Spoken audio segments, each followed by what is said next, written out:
Friends, when people call a small landlocked nation the Singapore of Africa, they are not simply praising tidy streets or gleaming skylines. They are recognizing a deliberate national project to turn adversity into advantage, to turn distance from the sea into proximity to opportunity, to turn caution into confidence, and to do all of this not with oil, not with gold, but with ideas and the infrastructure that lets ideas travel. The question before us is simple and profound. How did a country torn by tragedy within living memory become one of the continent's most credible technology hubs in roughly 3 decades? The answer is not one miracle, but many disciplines, sustained over time: vision, rule of law, human capital, digital infrastructure, courageous policy choices, regional integration, and a culture that prizes problem-solving over complaint. Let's walk through that journey like engineers inspecting a bridge, pillar by pillar, beam by beam, to see how it holds. It begins with a national decision about the future. After catastrophe, the country did not rebuild only what was destroyed, it redesigned what it wanted to become. Leaders articulated clear, time-bound roadmaps, national visions that treated technology not as decoration, but as a core engine of growth and governance. Targets were not left to speeches, they were translated into plans with milestones: how many kilometers of fiber, how many services to digitize, how many students to train, how many investors to court, how many rules to simplify. Ambition was made practical. From the start, the state treated trust as infrastructure. You can lay fiber across mountains, but if businessmen fear arbitrary rules and citizens doubt that contracts will be honored, the signal will not carry. So reforms went deep into the bones of administration, registering a business in hours rather than weeks, simplifying taxes, digitizing land titles, fighting petty corruption with systems that leave little room for discretion, and making public agencies answerable for results. When citizens and investors believe rules will be enforced predictably, they are willing to take risks, hire teams, and place bets on the future. In that sense, the first platform the country built was the rule of law. Then came the literal platforms, towers and fiber, recognizing that a landlocked country must move bits as efficiently as others move ships. The government and its partners rolled out a national fiber backbone that pushed high-speed connectivity from the capital through secondary cities and into rural districts. A bold wholesale 4G strategy, built through a public-private partnership, lowered the cost of rapid coverage expansion. Towers brought signal, fiber brought low latency, policy brought competition where possible, and all three combined to drive down prices and drive up usage. Connectivity became the great leveler. A child in a village could access the same online course as a student in the capital. A nurse could upload data. A farmer could receive mobile payments. A startup could deploy an app nationally on day one.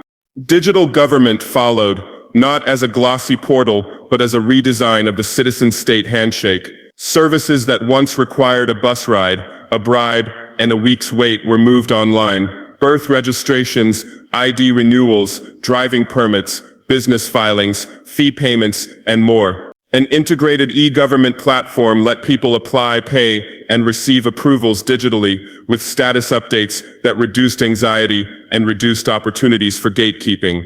The effect was more than convenient. It trained the whole society to be digital, to trust online transactions, to use e-payments, to demand usability from the public sector itself. When a government becomes a champion user of technology, it sets the standard for the private sector and signals to entrepreneurs that the market is ready. Education and talent building formed the spine of the transformation. The country invested in primary and secondary education with an eye to future-proofing.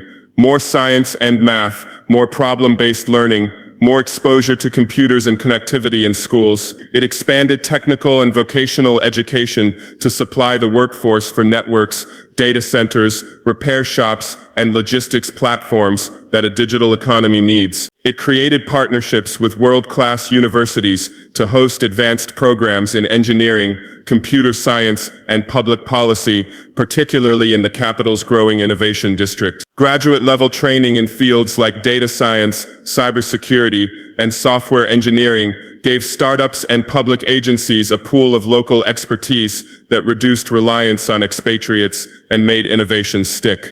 A culture of pilots, try fast, learn fast, defined the middle years. The country became a living laboratory for frontier services that needed a small, disciplined, and ambitious launchpad. Drone delivery of medical supplies was not treated as a novelty, but as a logistic system that saves lives, blood to remote clinics in minutes instead of hours. Regulatory sandboxes allowed fintechs to test products under supervision, balancing consumer protection with entrepreneurial speed. Public data initiatives opened up geospatial and administrative datasets that startups could repurpose into new services, routing for ride-hailing, farm advisory platforms, property listings, and last-mile delivery. The state's role was not to micromanage innovation, but to choreograph an ecosystem. It convened capital, talent, and infrastructure in one place, an innovation city with university anchors, incubators, accelerators, and flexible office space. It built convention and exhibition capacity to host continental tech gatherings, drawing investors, founders, and policymakers into repeated contact.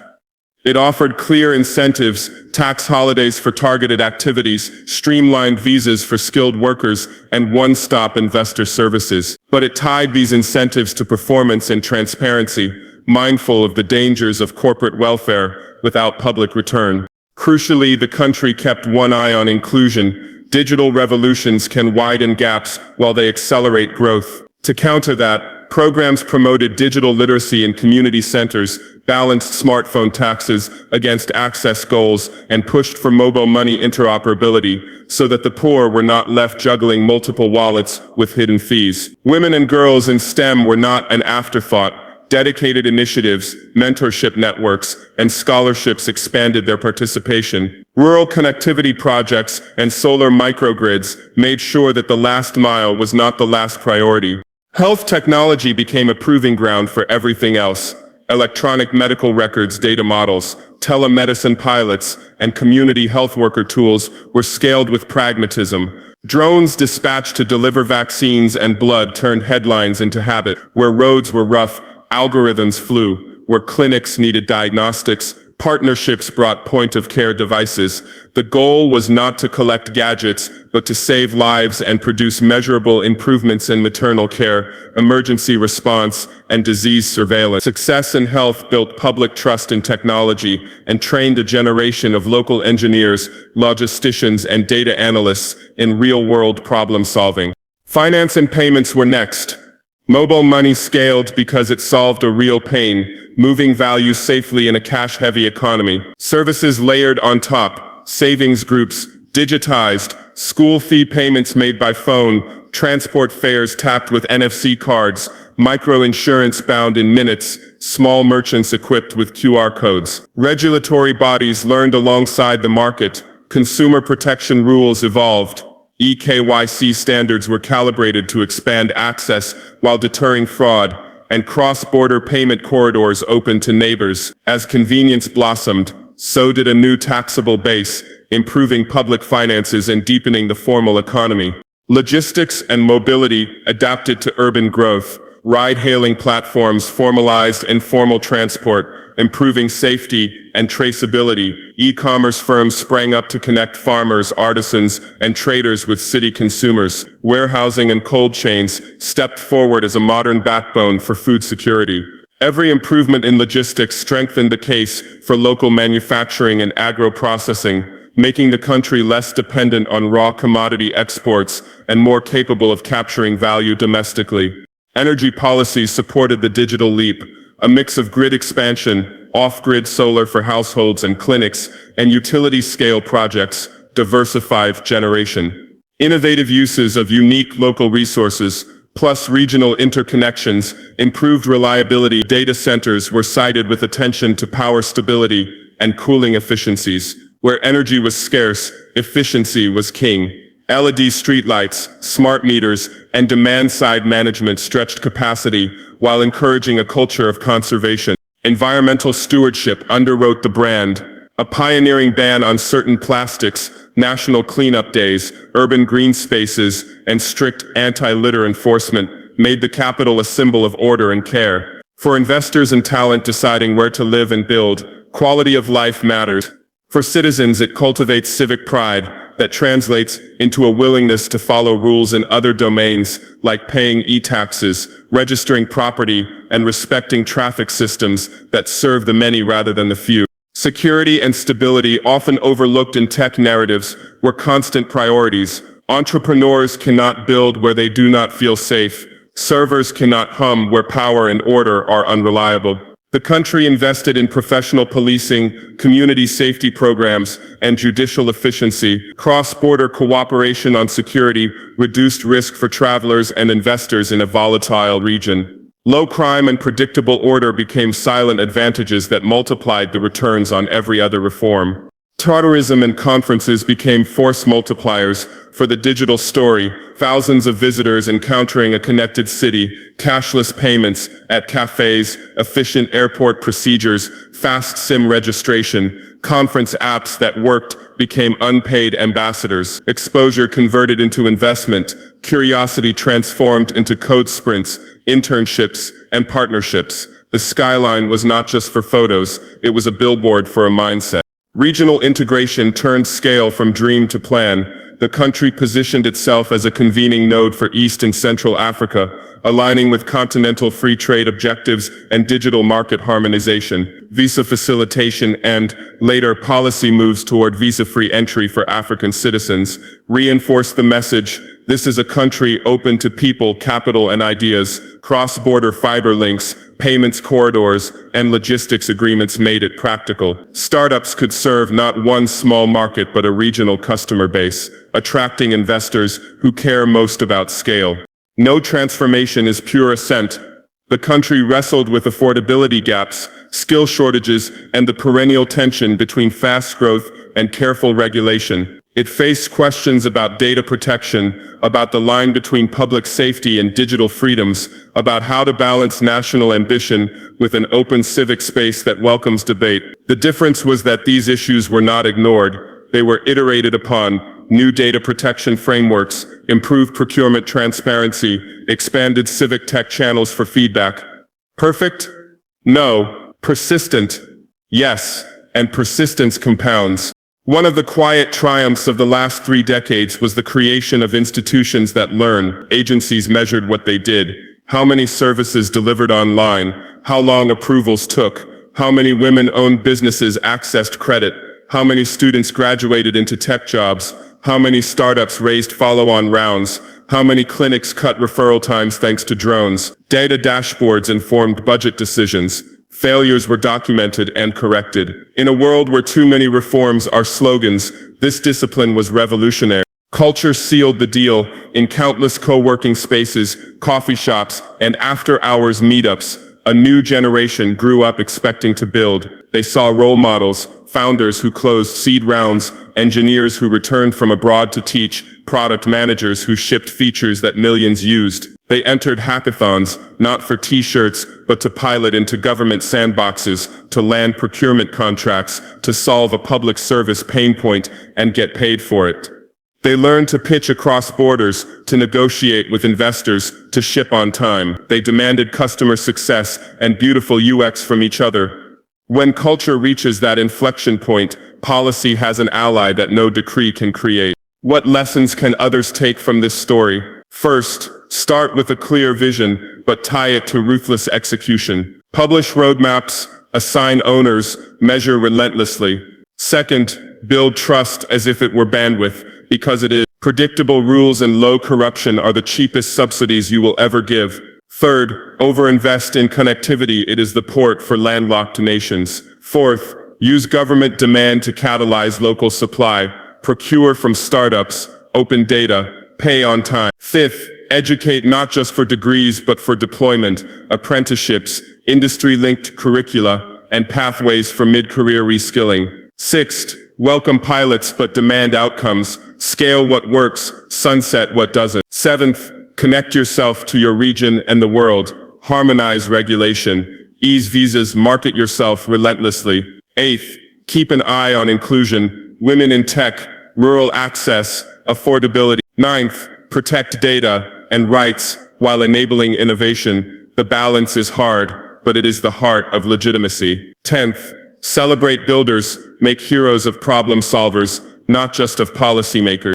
The label Singapore of Africa is flattering, but it is not the point. The point is to become the first, best version of yourself. This nation did not copy-paste a model. It adapted principles. It took the lean discipline of a small state and applied it to digital government. It took the urgency of a landlocked economy and converted it into connectivity obsession. It took the memory of pain and turned it into a vow to be a place where systems work, where promises are kept, where talent is welcomed, and where the future is not something that happens to you but something you build. Look in the capital at the skyline, reflected on glassy conference centers, where founders demo to investors. Look in the districts, at a drone slicing through the afternoon to save a life. Look in schools, at a girl learning Python on a low-cost laptop, and in a training center, at a young man mastering the maintenance of fiber splices. Look in a government office, at an official approving a permit from a dashboard that tracks service-level agreements. Look in a market, at a vendor tapping a QR code for payment. Look in a co-working hub, at a team of 5 plotting to ship an app that will schedule nurses and stock clinics. None of these alone makes a tech nation. Together they compose one. 3 decades is both a long time and the blink of an eye. Long enough to move from paper registries to digital identities, from empty shelves to smart supply chains, from silence to code, from isolation to platforms that sell across borders. Short enough that a teenager today will live most of life in the country that emerged from those decisions. The work is not finished. It never is. Tech ecosystems are living things. They demand constant feeding, better schools, fairer rules, safer streets, faster networks, greener grids, and freer minds. But the lesson stands. A nation with scarce natural resources can become rich in the most valuable commodity of the century, trustable systems that allow human capital to blossom. It can turn regulation into a competitive advantage, bureaucracy into user experience, geography into logistics prowess, and scars into resolve. It can build a place where young people believe the future is inviting them, not taunting them. That is how, in 30 purposeful years, a small country surprised the world and perhaps surprised itself. So let us salute the engineers who pulled fiber through hills and fog. Let us thank the teachers who taught one more class after dark. Let us applaud the civil servants who fought for clean procurement and the judges who upheld contracts. Let us recognize the founders who ran out of runway, tried again, and then raised that first round. Let us honor the nurses who scanned in deliveries from the sky, the farmers who took mobile payments and trusted the system, the students who learned, the investors who believed, the coders who shipped, and the policymakers who stayed the course. They did not do magic. They did better. They chose again and again to be builders. And now, standing on the shoulders of those builders, the path ahead is clear. Keep the rules clean, the networks fast, the schools ambitious, the markets open, the data protected, and the doors to talent wide. Keep measuring, keep learning, keep inviting the world to judge not by slogans, but by service levels. Keep insisting that technology is not about gadgets, but about dignity. The dignity of a citizen who can get things done in minutes. The dignity of a patient who receives blood in time. The dignity of a founder whose country believes in their dream. That is the secret if there is one. 1,000 disciplined decisions, made day after day, that compose a future where technology is not an industry, it is the operating system of national life. And that is how a country became a tech country in 30 years. Leadership mattered because it was consistent. Policies did not flip with political weather. Each 5-year plan nested inside a longer arc, and institutions were tasked to outlast personalities. Agencies reported against dashboards, not rumors. When a milestone slipped, the question was not, who do we blame, but what do we fix? That culture of execution turned promises into projects and projects into platforms, a national fiber backbone, an e-government portal, an innovation district, drone logistics for health, and regulatory sandboxes for fintech. Vision became visible. My friends, no nation drifts into greatness, it is steered there. Visionary leadership and long-term planning are the rudder and the compass of Rwanda's tech rise. After years of turmoil, the country made a deliberate choice to define in plain language and measurable milestones the future it wanted. Vision statements were not slogans for billboards, they were operating manuals for government. Targets were dated, budgets were assigned, owners were named. By this year, this many kilometers of fiber. By this quarter, these public services online. By this intake, this many students in STEM. The message was clear. Ambition must be scheduled. Finally, visionary leadership looked outward and forward. Outward, regional integration, open visas and harmonized digital rules to unlock scale beyond a small domestic market. Forward, data protection, cybersecurity, and AI ethics to ensure today's convenience does not become tomorrow's vulnerability. Planning was not a rigid script, it was disciplined adaptation. Crucially, leadership treated trust as infrastructure. The rule of law, predictable regulation, and anti-corruption systems were framed as the cheapest incentives a country can offer. When a contract means what it says, capital stays. When public servants are accountable to service-level agreements, citizens adopt new tools without fear. That trust shortened the distance between idea and implementation. Long-term planning also meant sequencing. You cannot build a cloud economy without power, skills, and trust. So reforms layered, clean up procurement, simplify business registration, digitize land titles, open targeted tax windows for tech firms, invite global universities and investors into structured partnerships, and in parallel, invest in teachers, labs, and vocational training. Each step de-risked the next. Investors saw a state that learned, citizens saw services that worked, students saw pathways from classroom to career. Confidence compounded. Start early, schools introduced digital literacy alongside reading and numeracy, not as an optional club but as a core competency. Children learned to navigate devices, search responsibly, and solve problems with code-like thinking even before writing full programs. Teachers received upskilling, not just equipment. Training cohorts focused on pedagogy for STEM, classroom management for large classes, and practical assessment, so technology enhanced learning rather than distracting from it. This is the lesson. Greatness is engineered. Name the destination, map the milestones, measure relentlessly, course correct without ego, and keep faith with your people. Visionary leadership sets the horizon. Long-term planning builds the road. Together they turn a landlocked nation into a launch pad.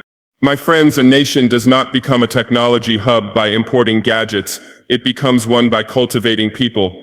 Investment in education and human capital is the quiet engine of Rwanda's rise. The strategy was simple but disciplined. Start early, teach for relevance, and build ladders from classroom to career so that learning converts into livelihoods. Teach for relevance. Curricula shifted toward problem-based learning. Physics was tied to energy needs, biology to public health, math to entrepreneurship and finance. Vocational and technical education expanded to cover network maintenance, solar installation, drone operations, cold chain logistics, and device repair, the practical backbone of a digital economy. Partnerships with local firms ensured that competencies matched real job descriptions. Certifications stacked. A young person could earn micro-credentials on the way to diplomas and degrees, never leaving the labor market empty-handed. Build ladders. Universities and innovation hubs anchored pathways from theory to practice. Incubators offered mentorship, seed grants, and access to government data and procurement, turning capstone projects into startups and pilots into contracts. Internship programs were coordinated at scale, matching thousands of students with ministries, hospitals, agribusinesses, telecoms, and fintechs. Alumni networks and returnee programs encouraged diaspora professionals to teach short modules, supervise research, and co-found ventures, multiplying local expertise. Inclusion was intentional. Scholarships targeted girls in STEM and students from rural districts. Community tech centers provided shared access to devices and connectivity. Mobile learning platforms delivered content in local languages. Affordability policies, from zero-rated educational sites to device financing, kept the digital divide from widening. Teachers were treated as nation builders. Performance incentives, clear career tracks, and digital tools for planning and assessment respected their role and raised outcomes. Finally, learning became continuous. Government and industry co-designed reskilling boot camps for mid-career workers. Public servants studied data literacy and service design. Entrepreneurs learned finance, UX, and compliance. The signal was unmistakable. Skills are national infrastructure. This is how education fuels transformation, by turning curiosity into competence, competence into companies, and companies into opportunity. Invest in people, align learning with real problems, and a small country can punch far above its weight. My friends, a tech nation rests on invisible rails, fiber underfoot, reliable power humming, data centers that keep services online, and roads and airports that move people and ideas. World-class infrastructure and connectivity are not luxuries. They are the plumbing of modern prosperity. When networks are fast, power is steady, and logistics are predictable, entrepreneurs can build, hospitals can digitize, schools can stream, and farmers can sell beyond the next market. That is why infrastructure must be planned as strategy, not as an afterthought. Third, power underwrites all digital ambition. A mix of grid upgrades, utility-scale renewable projects, and decentralized solar solutions creates resilience. Microgrids for rural health clinics and charging hubs for cell towers transform connectivity from a fragile novelty into a reliable service. Energy efficiency measures, smart meters, demand management, and efficient cooling for data centers stretch capacity and lower costs. First, connectivity is foundational.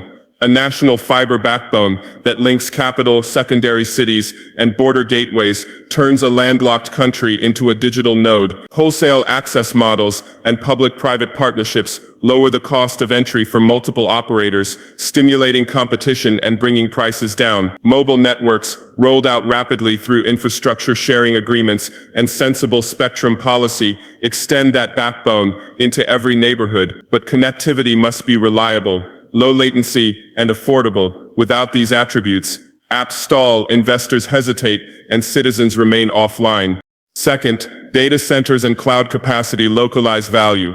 Hosting services domestically shortens response times and keeps revenue and jobs inside the country. Co-location facilities with redundancy and disaster recovery provide the stability needed by fintechs, e-government platforms, and health systems. Robust data infrastructure must be paired with strong data protection and cybersecurity frameworks so citizens trust digital services and businesses can operate with legal certainty. Fourth, logistics and mobility complete the system. Modern warehouses, cold chains, efficient customs procedures, and urban last-mile solutions make it viable to turn digital orders into physical deliveries. Airports and regional corridors that facilitate business travel and cargo movement integrate the country into continental value chains. Infrastructure that links digital transactions to physical fulfillment turns entrepreneurship into employment.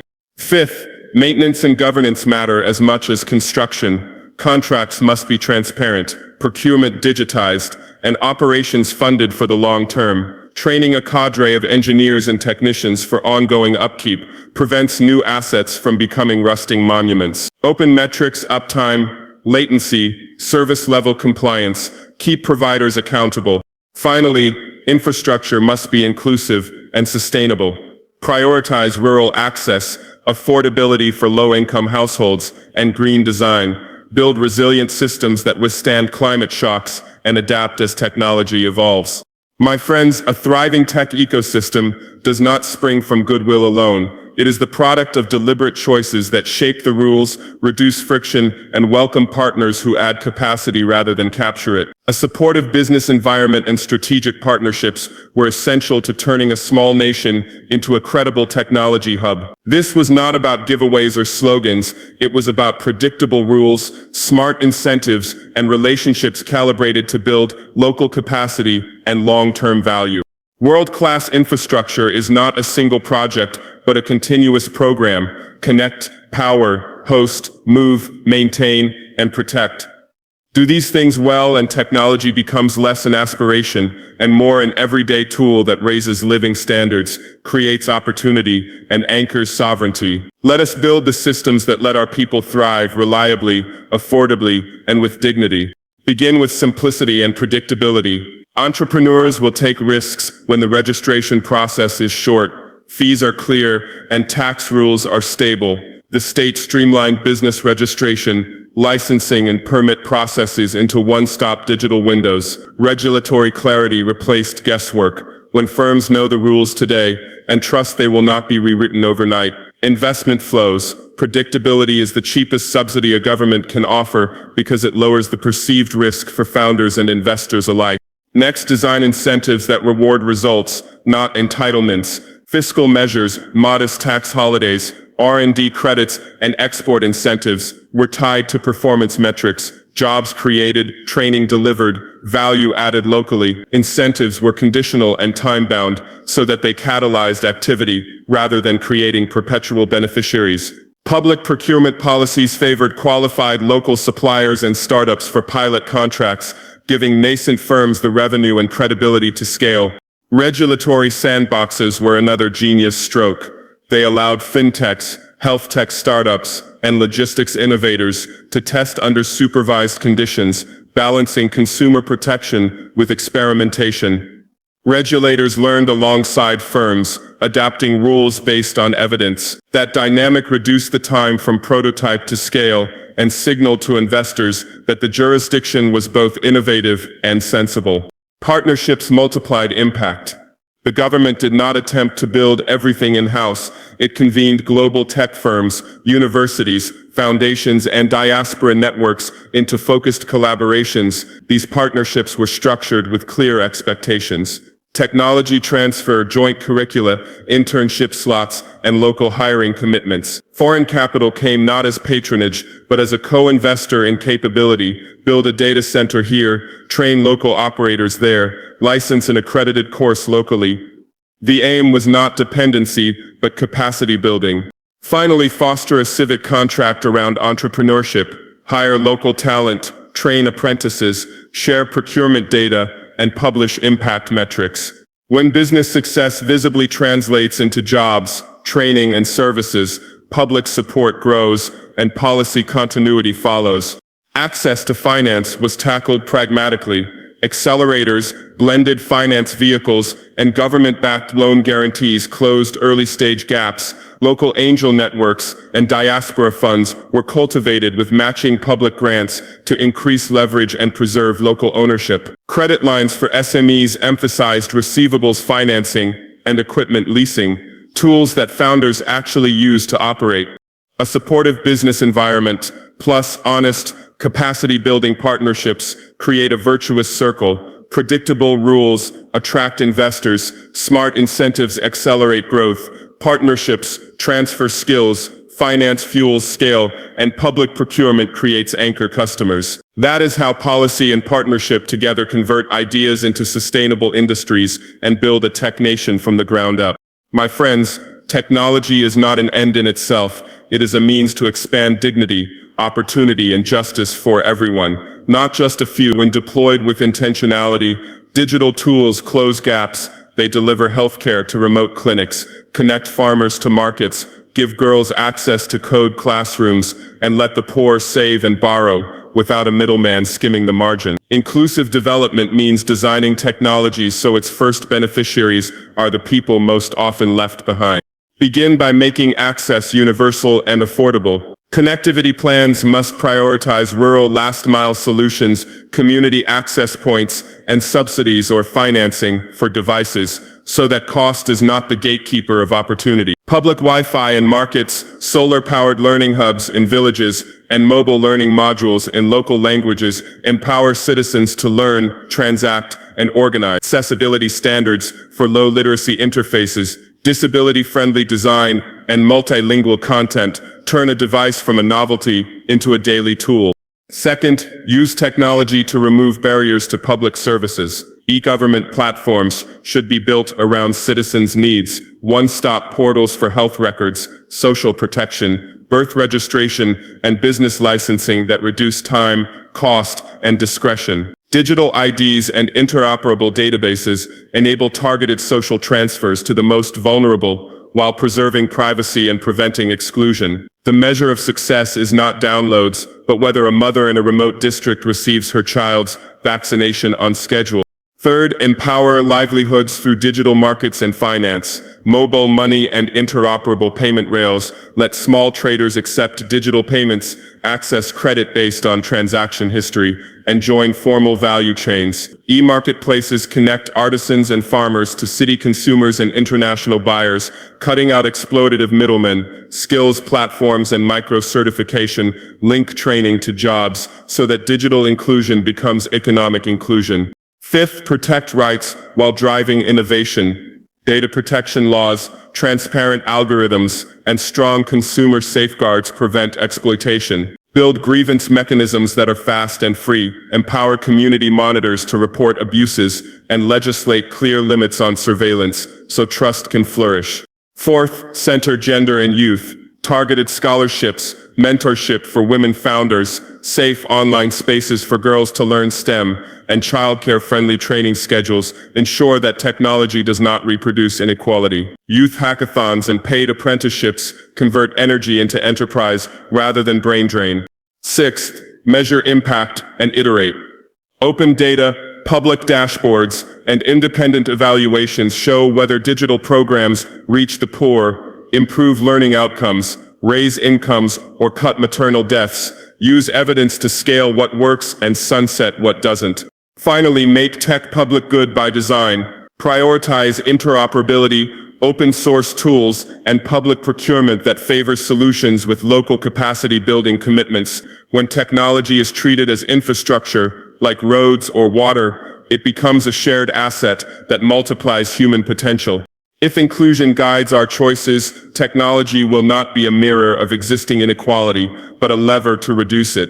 Let us adopt tools that answer urgent human needs, widen opportunity, protect rights, and measure results, because development that leaves people behind is not development at all.